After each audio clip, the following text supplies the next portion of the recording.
Estamos ao vivo. Boa noite, amigas, amigos, companheiras e companheiros. Estamos de volta aqui com o nosso papo de domingo, mas na segunda-feira, né? Ontem eu achei melhor fazer como eu fiz depois do primeiro turno, deixar para o dia seguinte para esperar a consolidação dos resultados e quando nós formos tratar das eleições já ter os resultados consolidados, né? Então, por isso, eu resolvi adiar para hoje, tá? Mas nossas conversas, elas tradicionalmente se dão aos domingos e continuarão se dando. Hoje, excepcionalmente, é que estamos fazendo aqui nessa segunda-feira, né? Tratando aí umas questões aí que foram pauta durante a semana, né? No final de semana, sobretudo as eleições. Vamos trocar algumas ideias aí em relação a isso. Mas eu peço a você que me diga, né? De onde você está falando, né? De que cidade, se for aqui do Rio de Janeiro, de que bairro, né? E também pessoal que mora no exterior, está passando temporada, é muito comum que também nos acompanhe, né? Então, quero também saber de onde você está falando, de que cidade do exterior você está falando, é sempre bacana aí saber que temos assistência, temos aí audiência internacional. E também me diga se o som está chegando bem, né, se o vídeo está chegando bem, se houver algum problema técnico aqui que nós possamos resolver por aqui, nós resolvemos.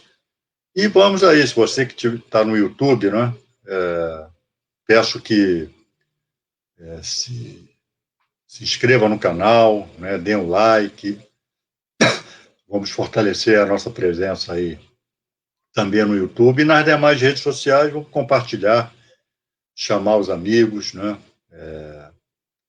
comentar, curtir, né? Muito importante é o nosso fortalecimento também nas trincheiras aí das redes sociais. E, Renan, como é que tá aí?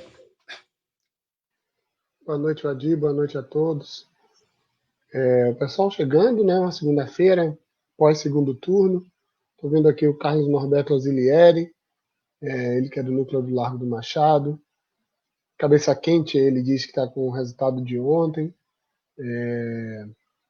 Aqui nós temos também o Juquiel de Alfenas, Minas Gerais. Quem mais? De Armazém, Santa Catarina, o Paulo Moraes. De Santa Maria, cidade lá do Pimenta, a Vera Lúcia Casagrande. De Florianópolis, o Tony Barbosa. De João Pessoa, na Paraíba, Tereza Cavalcante. De Nova Odessa, São Paulo, o Cláudio Polesic. De Floripa também, o Gino Castellucci. De Santa Maria da Boa Vista, em Pernambuco, o Paulo Lima. De Porto Velho, Rondônia, o João Carlos. A Sônia Kemp, que é de São Paulo, acompanha a gente sempre pelo YouTube. De Tailândia, no Pará, a Marlene Vieira. De Campo Grande, o Romildo Malgrejo.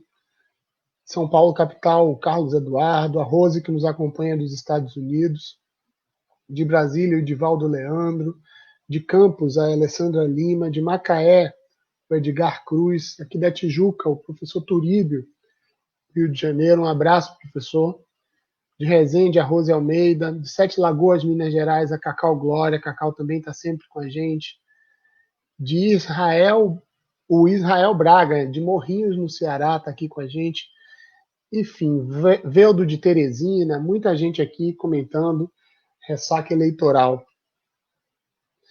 E aí, Adi, nós temos hoje alguns temas. Você quer começar pelo segundo turno? Vamos fazer o seguinte, tá sem áudio. Vamos começar pela morte de um dos queridos nossos, que é o Maradona.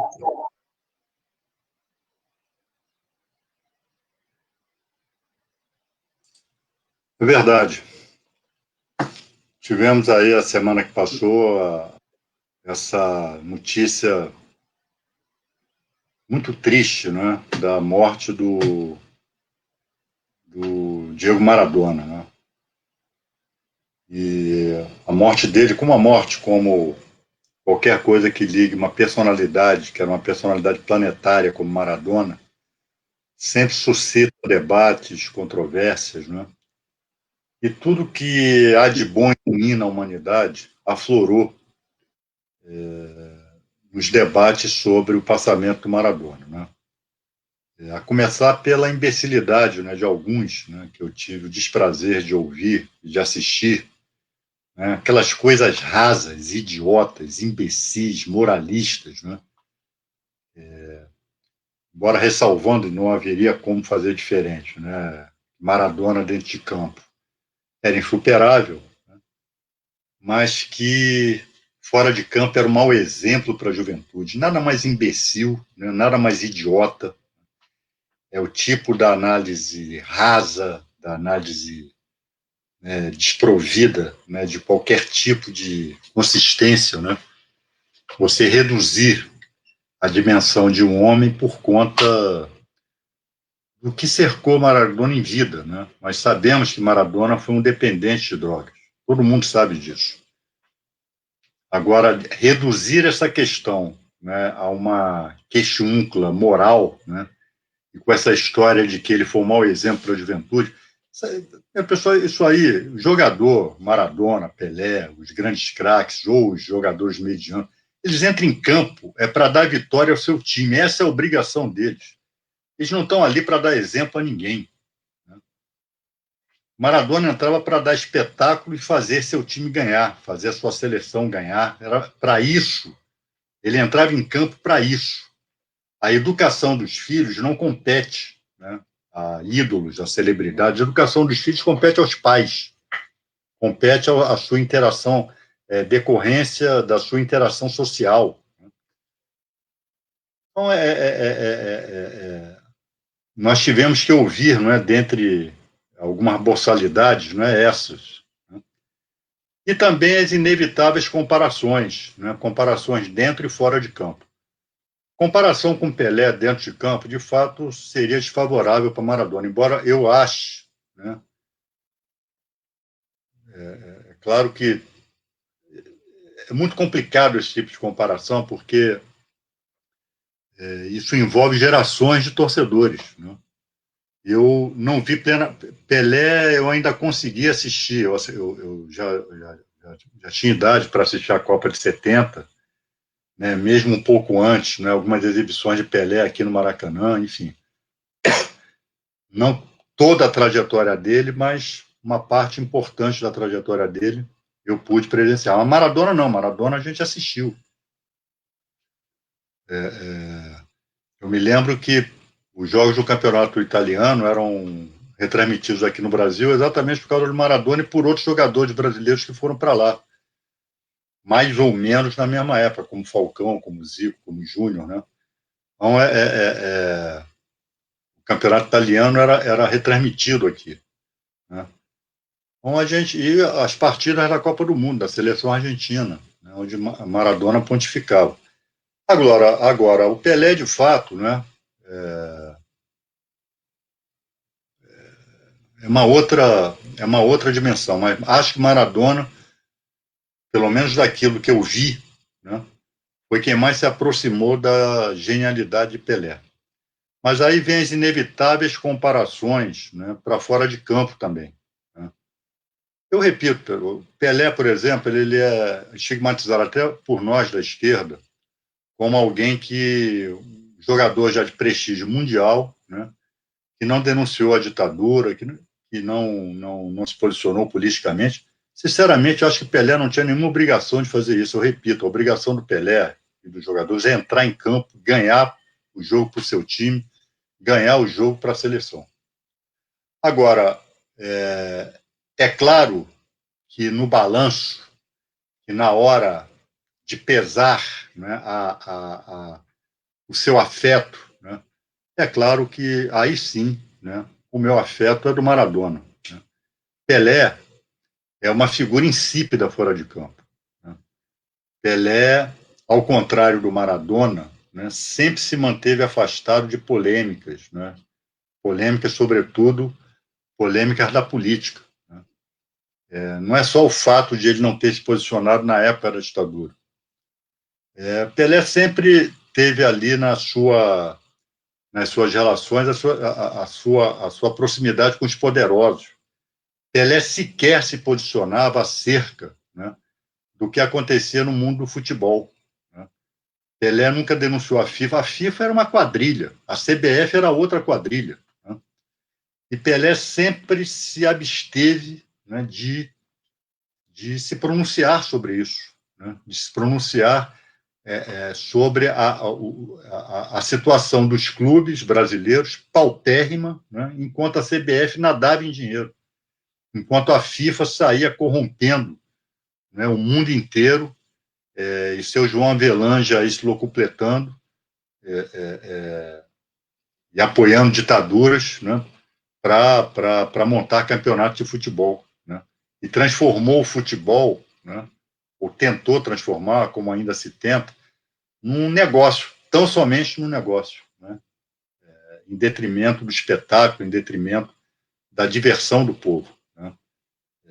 Então, Pelé também se manteve afastado, né, dessa questão. Então, uma figura fora de campo, né? Pelé não nos diz nada. Né?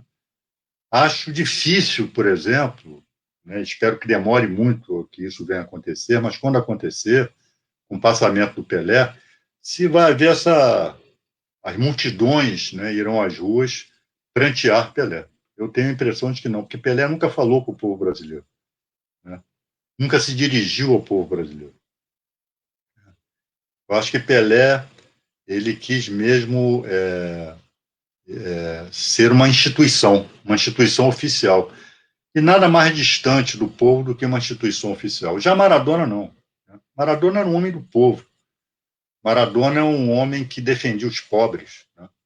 Maradona não teve, e pagou um preço caro por isso, não teve pejo, não teve qualquer tipo de constrangimento em denunciar os poderosos do futebol, denunciar as falcatruas da FIFA e da sua Confederação Argentina. Não teve. Sempre defendeu seus companheiros, jogadores. Né? Não é, pessoal, no mundo do futebol, nem 1% chega a Maradona ou a Pelé, nem 1%. Né? O futebol, os jogadores, boa parte passa, a maior parte passa anônima. A maior parte não ganha rios de dinheiro como alguns pouquíssimos, né, conseguem ganhar. E Maradona sempre foi a voz desses jogadores. E Maradona não teve qualquer constrangimento, né, em se aproximar de lideranças revolucionárias, de lideranças da esquerda, de Fidel, de quem ele foi amigo, a quem ele chamava de segundo pai, né, porque Fidel lhe deu a mão para fazer tratamento em Cuba quando isso lhe era negado lá na Argentina. Se aproximou de Hugo Chávez, né, não teve medo. Né, a Venezuela já sob cerco dos Estados Unidos, e Maradona estava lá constantemente emprestando o seu prestígio, emprestando a solidariedade a Chávez, a Evo Morales, a Rafael Correa. Agora, na prisão do presidente Lula, Maradona se posicionou. Né? E é claro que a comparação acaba sendo inevitável. Né? Enquanto Pelé assina a camisa aí para Bolsonaro, né? Maradona se posicionava com nitidez. Né? Com nitidez. Maradona tinha lado, né? E pagou um preço caro por isso. E virou prisioneiro das drogas. Infelizmente, virou. Isso abreviou a carreira dele. Eu me lembro na Copa de 94 como a Argentina começou. Aquela Copa seria assim, o Maradona ia calar a boca do mundo todo. Né? Ele começou esfuziante naquela Copa. Infelizmente, e aquele exame antidoping até hoje, a gente sabe, a FIFA odiava Maradona. Odiava. Né? A FIFA não admitia que Maradona fizesse críticas, que Maradona tivesse um posicionamento crítico em relação às coisas do futebol. Né?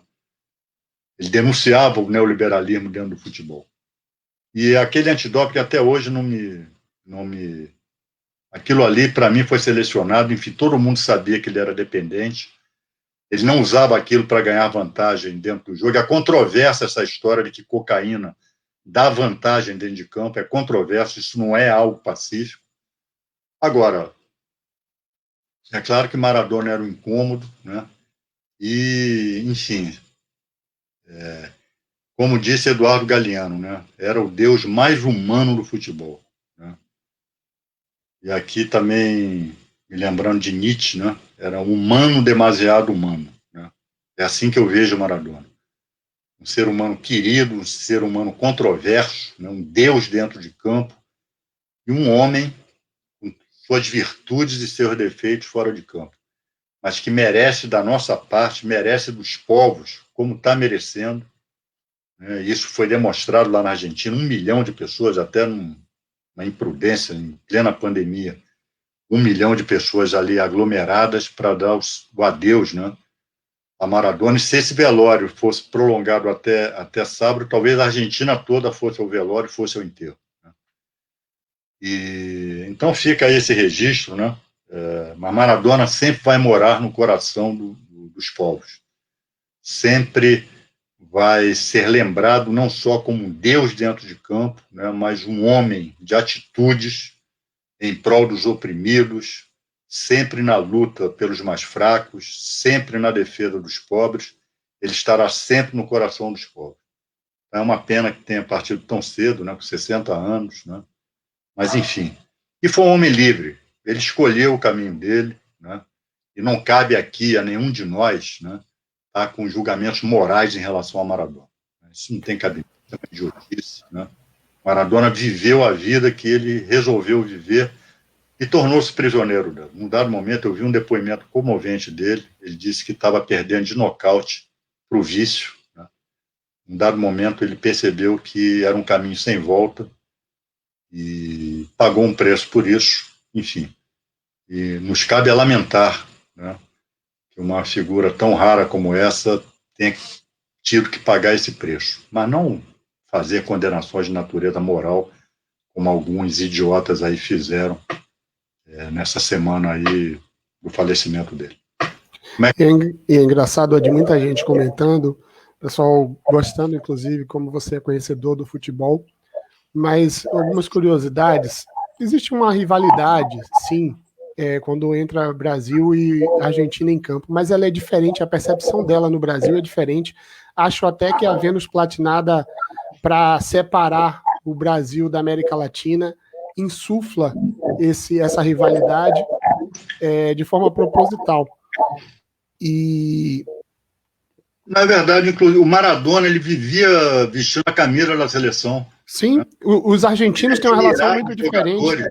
Ele admirava os jogadores brasileiros, não escondia isso, não escondia a admiração dele. Pô, ele jogou com Careca lá no Napoli. Aliás, sim, outra no Maradona, né?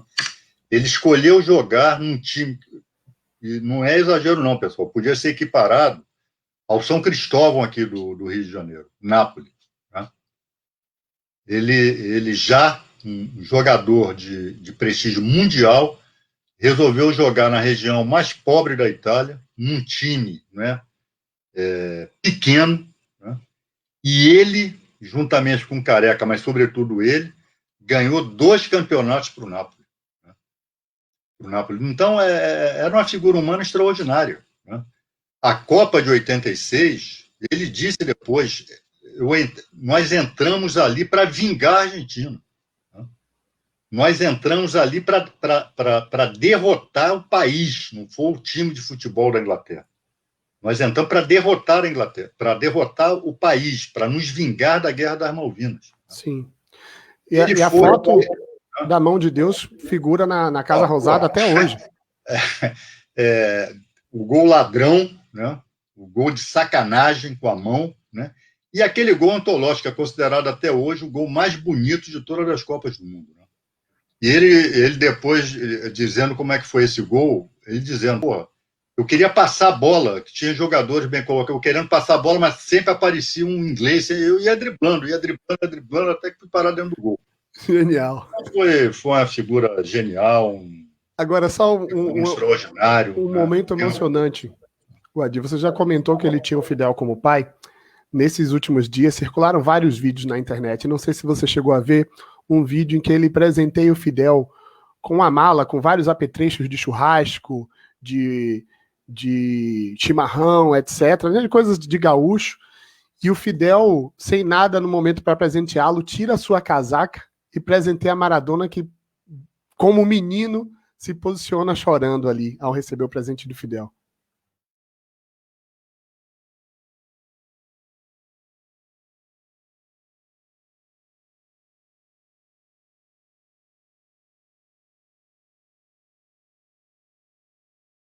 Tá mudo, Adi.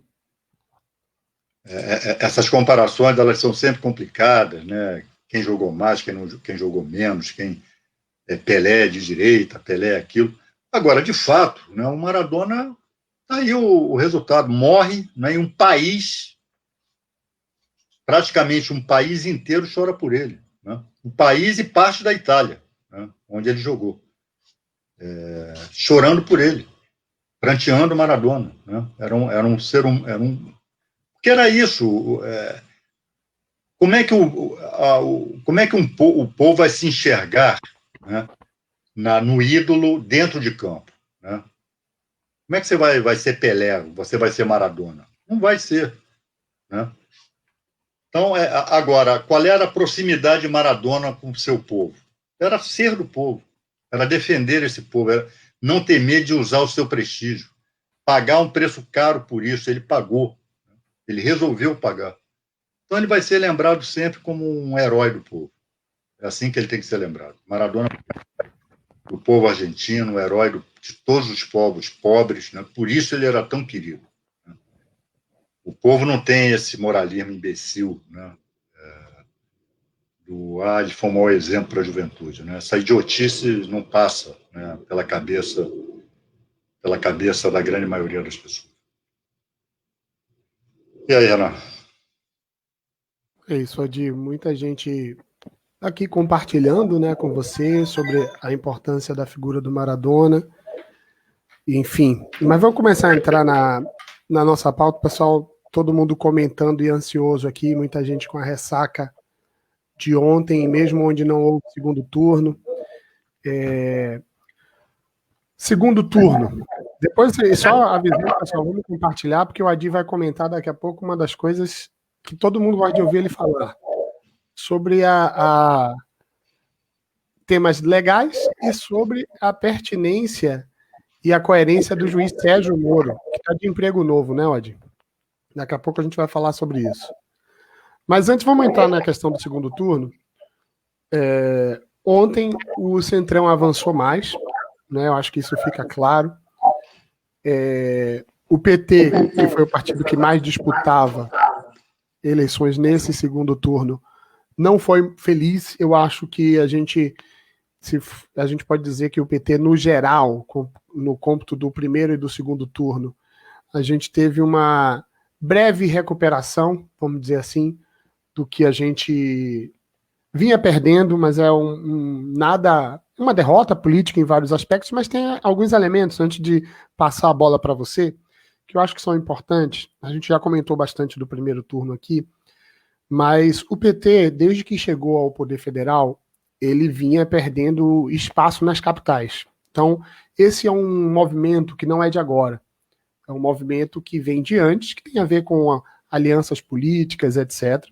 Então, a gente veio decrescendo desde então. Tanto é que na última eleição, essa sim que foi um baque muito forte no cômputo geral, mas a gente só conquistou uma capital, que foi Rio Branco, e agora a gente não conquistou nenhuma capital. Mas um dos elementos que a gente sempre colocou, porque o Brasil é um país urbano, nós temos sindicalismo como forte na constituição do partido, são os grandes centros.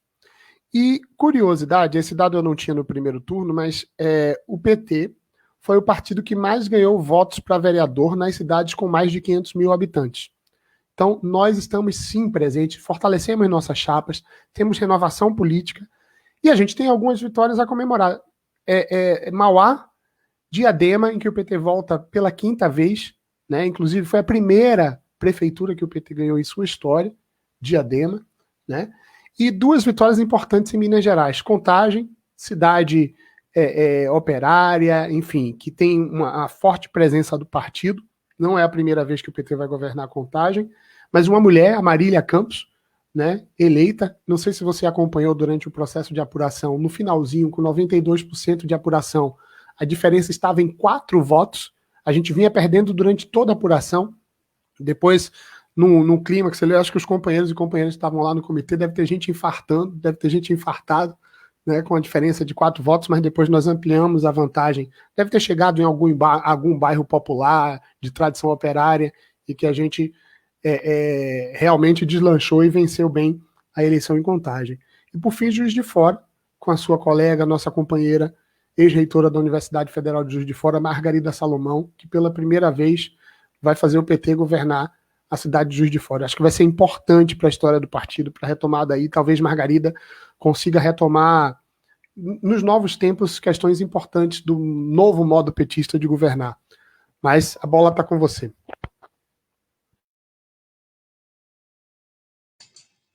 Não, primeiro é que eu vi aqui uma mensagem do Marcos Moreira, né, me cobrando coerência, dizendo que eu disse que o Pelé tem dever de ser exemplo. Marcos, acho que você, enfim, talvez eu tenha me comunicado mal, você tenha entrado no meio da minha fala então rapidamente. Vou repetir aqui o que eu disse. Não acho que ninguém, jogador de futebol, não tem que ser exemplo, tem que ser exemplo para o seu time, tem que entrar em campo para ganhar o jogo. Essa é a obrigação de jogador de futebol. Então, nem Pelé, nem Maradona, nem ninguém tem dever de ser exemplo para a juventude, para isso ou para aquilo. Agora, depois eu me pronunciei no campo dos afetos, no campo da admiração. A minha admiração é pelo Maradona, meus afetos são com o Maradona, que esse se posicionou na vida. Né? Pelé sempre foi uma instituição oficial. Né? Não acho que Pelé devesse ter se pronunciado contra a ditadura, mas provavelmente ele, se o tivesse feito e tinha prestígio para isso, ele provavelmente teria um lugar, né, mais amplo no coração do povo, né, do que tem hoje. Pelé é apenas lembrado como talvez o maior jogador de todos os tempos. Já não é pouca coisa, né? Mas não é exatamente um ser humano, né, adorado como o Maradona foi. Foi só isso, enfim. Essas comparações elas sempre geram. Mas aí, indo para as eleições, pessoal, olha só, eu acho que a gente não. Eu não estou de ressaca, não acho que seja o caso de ressaca, não vejo como um desastre, né, o que aconteceu nessas eleições de 2020, mas também não vamos ficar aqui procurando desculpa. Nós perdemos a eleição. Nós perdemos. Ponto. Nós perdemos a eleição. Eu não vou ficar procurando, mas ganhamos em Contagem, mas ganhamos em Diadema. A esquerda, e particularmente o PT, né, fomos derrotados nessa eleição. Ponto. Né? Isso não é catástrofe, isso não é motivo para. Quem ganhou a eleição? A direita ganhou a eleição. Ponto. A direita ganhou. Né? O bolsonarismo extremado, né, perdeu também. Perdeu. Aquelas dimensões, né, a antipolítica, né, o ódio, etc., que os outsiders, né, a tal nova política, né, isso tudo foi derrotado nessas eleições de 2020. Então, isso foi um ponto positivo. Claro que prevaleceu a chamada velha política pelas mãos da direita. Então, ponto. A direita ganhou a eleição. Ponto. Não é a primeira vez que a direita ganha eleição aqui no Brasil. Então, então, ao mesmo tempo que a gente não tem que ficar choramingando, né, achar que foi um desastre, que foi uma tragédia, que não foi, por outro lado, não adianta ficar procurando, não perdemos não, aqui, ó, mas ganhamos ali, nós perdemos a eleição. Né? E o que nos cabe fazer agora? Primeiramente, aprender com a derrota. Nós temos que aprender com a derrota. Né? São circunstâncias ainda muito desfavoráveis para nós, né? Os efeitos do golpe de 2016, eles ainda se fazem presentes. Né? Tivemos aí no processo eleitoral uma pandemia que nos impediu de irmos plenamente para as ruas, e campanha de esquerda se faz nas ruas. Né? Nós não tivemos condição de fazer isso plenamente, né? Então foi uma campanha sui generis, enfim. Mas também temos os nossos erros e temos que sistematizar quais foram esses erros, onde nós erramos, né? E entender de uma vez por todas que a luta popular, a luta revolucionária, a trajetória da esquerda não se dá tão somente participando de rituais eleitorais. O grande problema que nós temos é porque nós nos transformamos em partidos, particularmente o PT. Então, estou falando do PT, o partido ao qual sou filiado, não vou falar aqui dos outros. O PT se transformou num partido eleitoral há muito tempo, né? Pendurado nas eleições. E vitória é ganhar a eleição, derrota é perder a eleição. Né? Nos afastamos da construção partidária de baixo para cima. Nós não apresentamos ao povo brasileiro um programa com estratégia, com tática, né, que nos faça aparecer para o povo, né, com a nossa cara, com a nossa nitidez. O que eu mais ouvi ontem, né, nas análises, não vou chamar nem de análise, mas no clima de ressaca da apuração, muita gente falando, gente nossa, né, dizendo temos que nos aproximar do centro, pessoal, sinceramente, temos que nos aproximar de centro, coisa nenhuma. Nós temos que voltar a ser esquerda. Mais do que nunca, nós precisamos recuperar a nossa identidade. Nós fomos perdendo ao longo do tempo a nossa identidade. Toda vez que nós falamos em frente de esquerda, frente ampla, é sempre contra. Temos que formar a frente anti-bolsonarismo, anti-extrema-direita. Tem que ser uma frente a favor, tem que ser uma frente em torno de um programa estratégico para o povo brasileiro, que contemple a questão do meio ambiente, porque isso diz respeito à sobrevivência da humanidade, que contemple a questão do fortalecimento do Estado. Nós estamos vendo aí nessa pandemia, né, o que está significando a ausência do Estado para esse enfrentamento. Nós estamos vendo aí que se o SUS estivesse melhor aparelhado, muitas mortes teriam sido evitadas. Nós temos que pensar em reforma tributária progressiva, nós temos que pensar em taxar as grandes fortunas, nós temos que pensar em reforma política, nós temos que pensar em emprego. E tudo isso diz respeito a questões estratégicas que nós não estamos debatendo com o povo brasileiro. Então, pessoal, eu sinceramente, eu acho que essa derrota, repito, está longe de ter sido uma catástrofe. É claro que aquela história que às vezes acontece aí nas Olimpíadas, né, nas competições, quando você vai disputar a medalha de bronze e o outro vai disputar a medalha de prata. Quem ganha a medalha de prata sai chorando, né, porque perdeu. Perdeu para quem ganhou a medalha de ouro. Quem ganha a medalha de bronze sai rindo, porque ganhou. Ganhou do seu oponente e levou a medalha de bronze. Ontem, nós tínhamos a expectativa de ganhar em Porto Alegre, de ganhar no Recife, de ganhar em São Paulo, né? E não aconteceu. Então, isso foi uma ducha de água fria. Mas vamos racionalizar aqui. Eram eleições muito difíceis, né? Muito difíceis. E dificilmente seriam ganhas. Então, quando se fala a frente de esquerda, nós temos que definir qual é o alcance, né, dessa frente de esquerda. Isso inclui o PSB, por exemplo. Vocês viram a campanha que o PSB fez lá no Recife? Campanha de extrema-direita. Todo o instrumental de extrema-direita foi utilizado nessa campanha lá no Recife. Esse rapaz aí, esse João Campos, já começa mal, com 26 anos, já começa com a campanha eleitoral de gangster. Tudo ali aflorou, o machismo, né, as fake news, as difamações, as mentiras, enfim. Então, e mais, né? Há partidos aí que nós rotulamos como de esquerda ou de centro-esquerda que não querem conversa com a gente. PDT não quer, PSB não quer, nós vamos fazer o quê? o tal centro que é, primeiro a gente tem que identificar que centro é esse, né?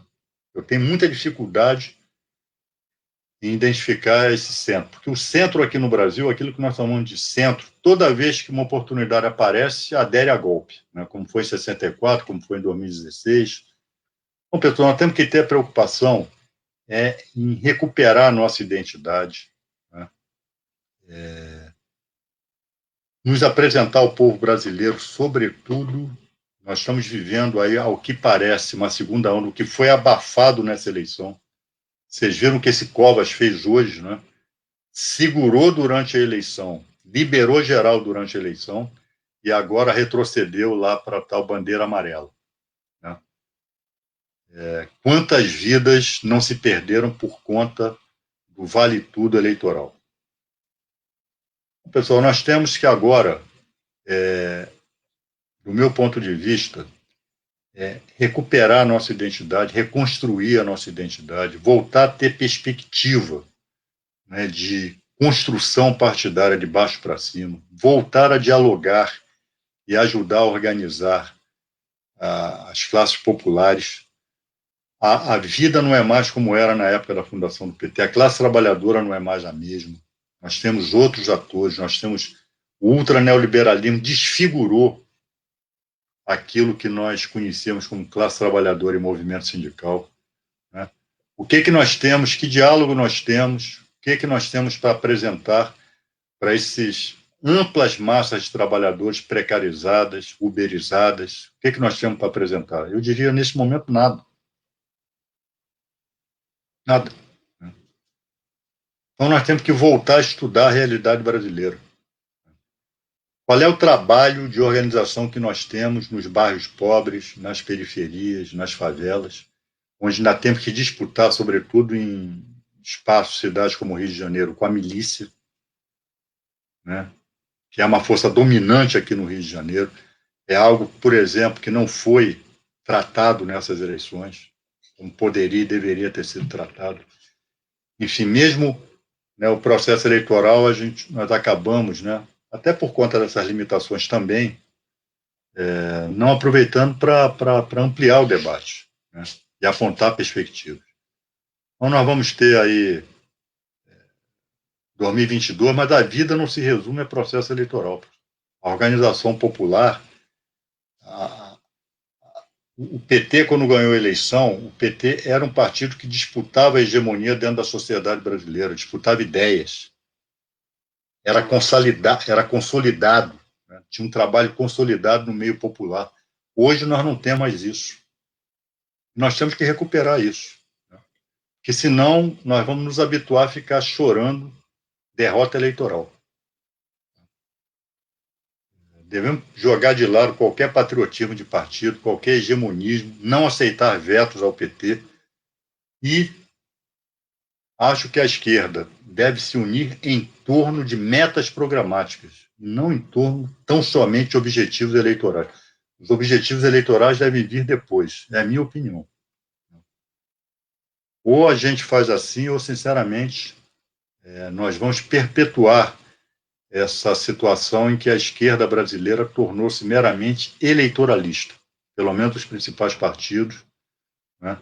E isso é fatal para qualquer projeto revolucionário, para qualquer projeto que queira a redenção do povo, que queira a ascensão popular, né? Temos exemplos aqui pertinho de nós para nos mirar, né? Chile, Bolívia, né? Onde se acreditou na força do povo. E é isso que nós temos que voltar a ter, crença na força do povo. Claro que cada país tem a sua história, cada movimento tem a sua trajetória, mas fora dessa dimensão e continuar acreditando no funcionamento, voltar a lutar pelo bom funcionamento das instituições, como se as instituições garantissem direitos do povo, né? Aí a gente vai se dar muito mal, como vem se dando nos últimos tempos. Então, do meu ponto de vista, a esquerda tem que voltar a ser esquerda, tem que se refundar, tem que se reconstruir, tem que recuperar a sua identidade. É a minha opinião. É isso, Adi. Eu não pude acompanhar toda a sua fala aqui, você sabe, eu estava numa teleconsulta, mas voltei e queria fazer só uma provocação, não sei se você já comentou, mas eu vi você falando agora da questão programática, com a qual eu concordo, o programa com o qual a gente precisa disputar, até para renovar nosso discurso para a sociedade, reafirmar valores, enfim. Mas eu acho que tem também o pacto de convivência, que eu não sei enquanto você se debruçou, sobre os episódios do acontecimento da disputa no Recife. Eu me pronunciei, eu disse que, repetindo, quando nós falamos em frente esquerda, nós temos que distinguir, nós temos qual esquerda, que esquerda, PSB. Então, o que o PSB fez lá no Recife foi campanha de extrema-direita. Foi campanha de extrema-direita, foi machista, teve fake, teve tudo. Todo o instrumental da extrema-direita, do neofascismo, foi utilizado pelo PSB lá no Recife. Então, isso nos coloca na obrigação de saber, né, de ter precisão nos nossos conceitos e precisão com os nossos objetivos. Porque no plano da retórica é bacana a beça falar em frente esquerda, frente disso, frente daquilo. Mas quais são os componentes? Qual é o conteúdo disso aí? E repito, Centro quer fazer aliança conosco, o chamado Centro. PDT e PSB, o Ciro voltou a esculhambar com a gente agora, hoje. Voltou a xingar. Agora até o Flávio Dino já foi xingado por ele hoje. Então, com quem? Né? Quem é que se apresenta para uma aliança, mesmo em se falando de frente de esquerda? Então, isso tem que ser construído, isso tem que ser agora. O PT tem que cumprir o seu dever de casa. Do meu ponto de vista, fazer o seu dever de casa é repensar o seu processo de escolha para os dirigentes, repensar o seu programa, analisar com mais precisão a realidade brasileira. Né? Nós estamos em déficit aí nessa questão. Reorganizar também, reorientar a atuação dos seus militantes nos movimentos sociais, no movimento sindical. O PT se afastou, perdeu capilaridade. Aí eu falei enquanto você estava consultando. Perfeito. Vamos lá, Wadinho. Então agora é um assunto novo. Deixa eu ver se tem algum tweet aqui. Vou ler o tweet do ex-juiz, ex-ministro da Justiça do governo Bolsonaro, cargo que ganhou após impedir o presidente Lula de concorrer às eleições. Sérgio Moro tem um novo emprego. Ele agora atua na consultoria Alvarez Marçal, que tem a conta da Odebrecht na sua reestruturação. A Odebrecht que foi duramente atingida para atingir o presidente Lula em seguida, né? Como já várias declarações e depois elementos que vazaram do processo, inclusive dados que a defesa até então não teve acesso, tem relação com a Odebrecht, e o juiz Sérgio Moro agora é consultor da Odebrecht. Esse é mais um episódio, né, envolvendo esse sujeito, a quem eu, desde lá de trás, né, eu nunca me rendi àquela unanimidade dele, né, obviamente não só eu, lá na Câmara, né, eu tive uma atuação muito intensa com o companheiro Paulo Pimenta, né, denunciando o que era Lava Jato, o que era Sérgio Moro. Né. Está aí. O cinismo, a hipocrisia. Né. E a Lava Jato tornou-se fonte de renda para essa turma. Essa turma está metendo dinheiro no bolso por conta do chamado combate à corrupção. E mais, passou a praticar corrupção em nome do combate à corrupção. Qual é essa questão do Moro aí para o pessoal entender? E não é só o Odebrecht, a OAS também. O Odebrecht e a OAS foram duas empresas que o Moro literalmente quebrou. A Lava Jato quebrou.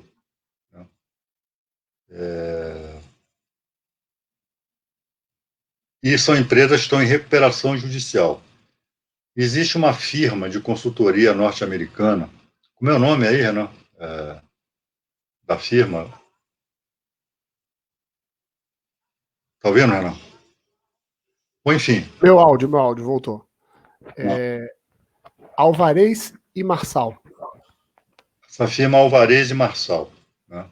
É uma firma norte-americana. Vocês terem uma ideia, quem é que ela contrata?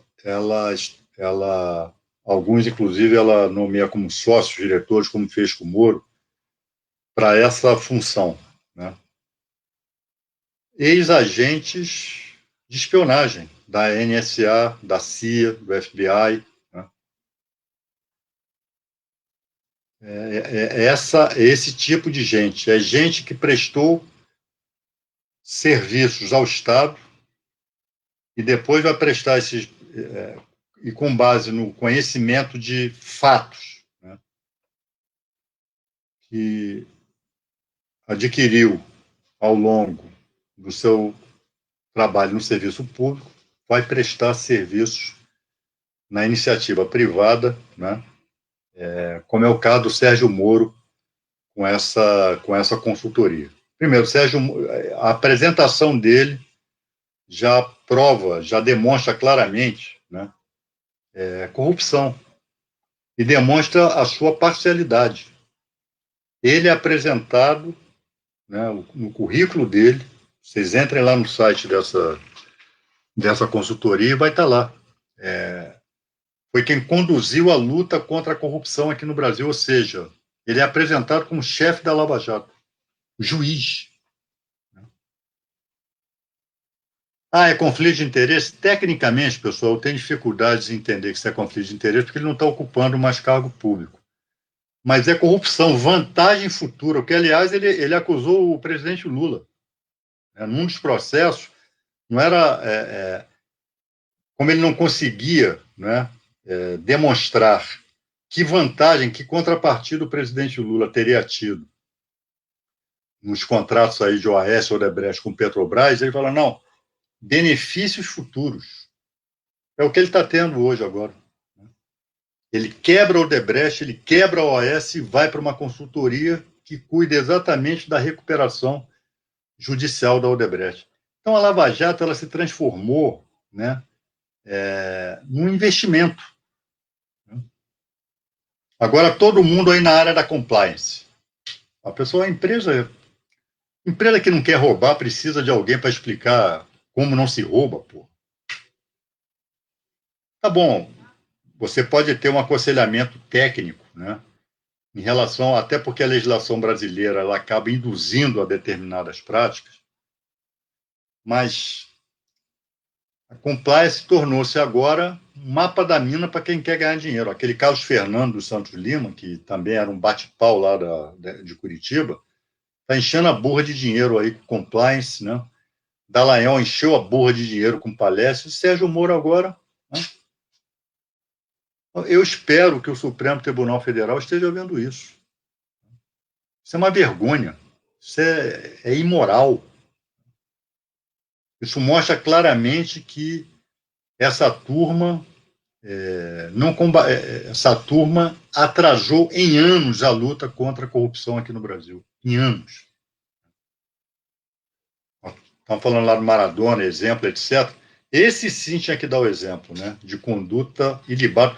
Não sei se vocês aí viram esses dias, ou esse final de semana, uma entrevista, não me lembro onde eu li a entrevista, com o ex-juiz italiano Gerardo Colombo.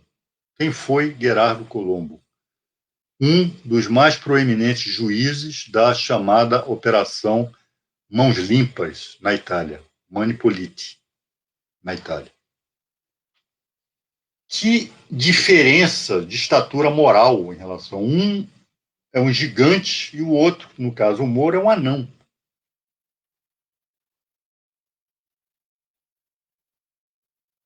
O juiz italiano, o ex-juiz, faz autocrítica, reconhece que a Operação Mãos Limpas, longe de ter acabado com a corrupção na Itália, acabou por, pelo menos, deixar que ela permanecesse, criminalizou a política, Então, configurou um atraso institucional na Itália que até hoje não foi recuperado. Né? E ele diz, olha, um juiz, não basta o juiz ser imparcial, ele tem que parecer imparcial.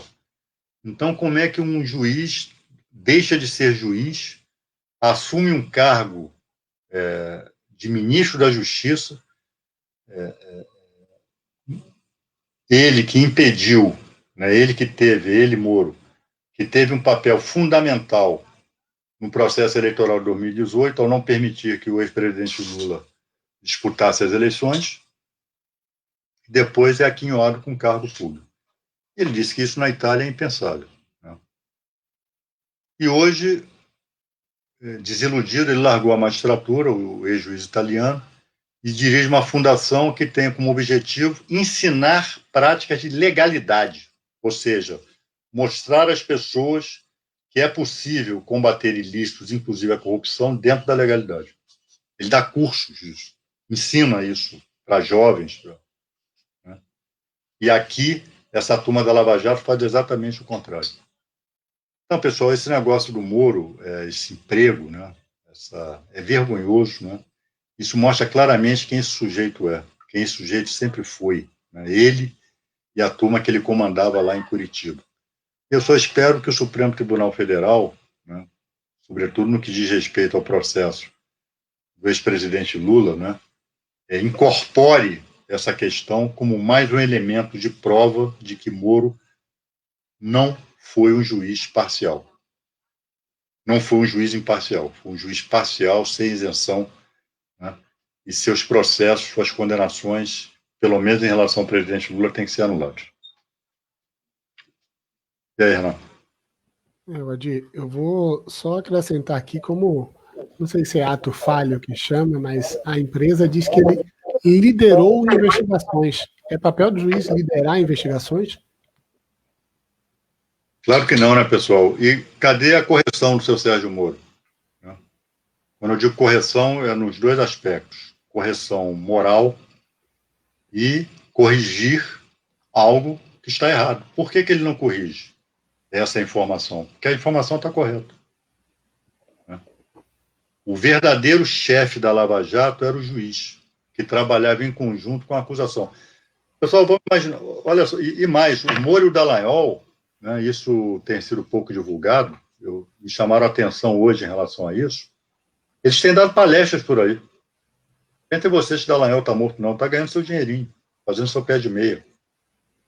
E dando palestras para cima e para baixo com o Moro.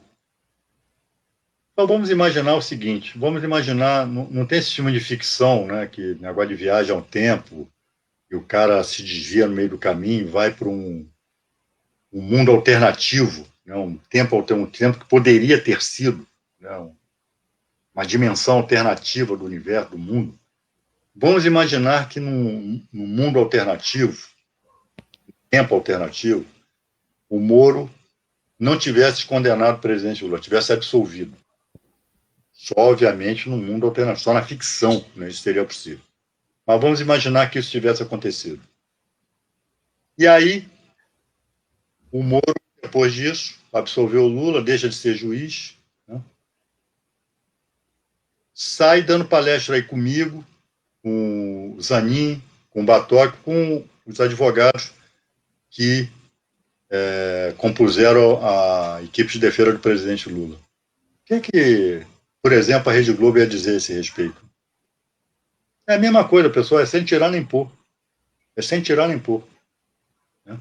A promiscuidade, né? A proximidade, a amizade promíscua, não é? Porque não é que eles não possam ser amigos, mas agiram como amigos, um como parte acusatória e o outro como juiz.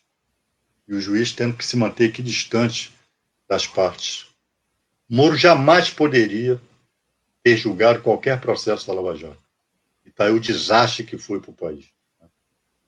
Então, eu estou sabendo que já vai haver uma movimentação de alguns parlamentares junto à Procuradoria-Geral da República, pedindo para abrir investigação em relação a isto aí ser considerado, no presente, um benefício futuro do Sérgio Moro quando operou como operou na Lava Jato.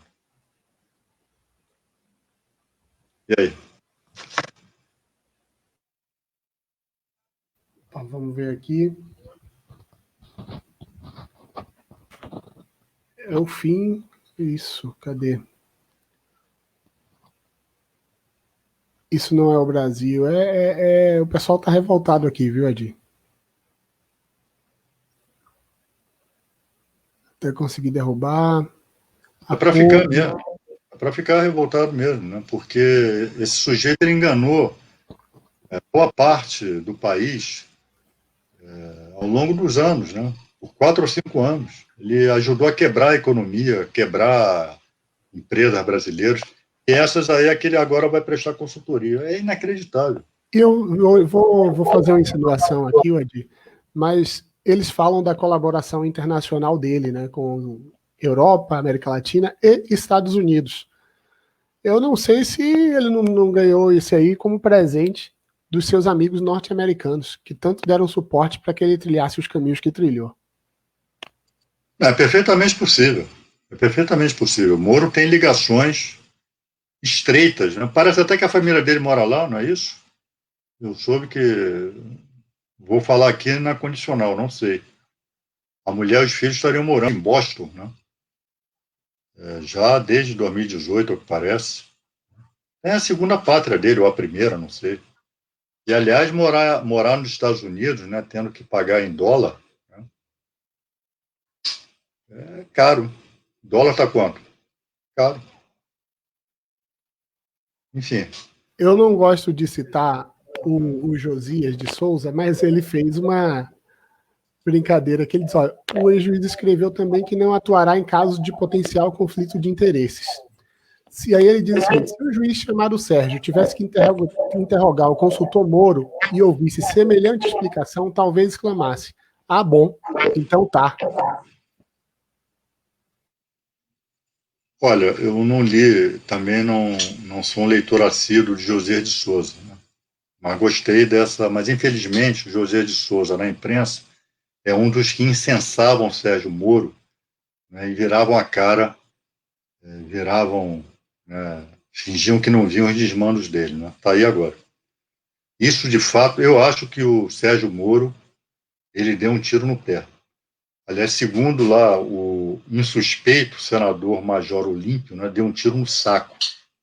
Desculpem a vulgaridade, mas eu estou repetindo aqui a expressão do senador Major Olímpio. Né? Está longíssimo de ser um petista de carteirinha, né? Um lulista de 4 costados.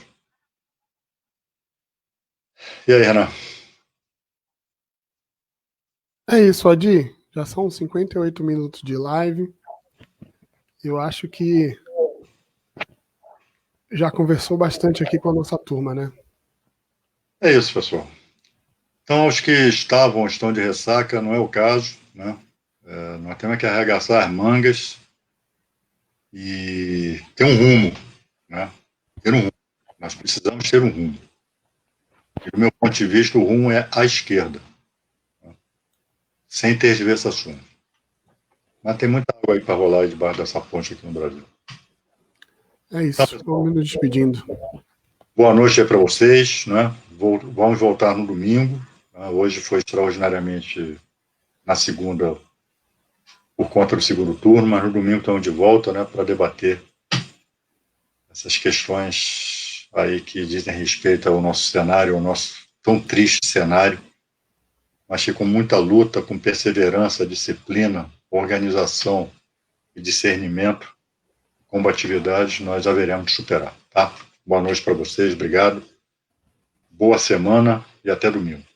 Tchau.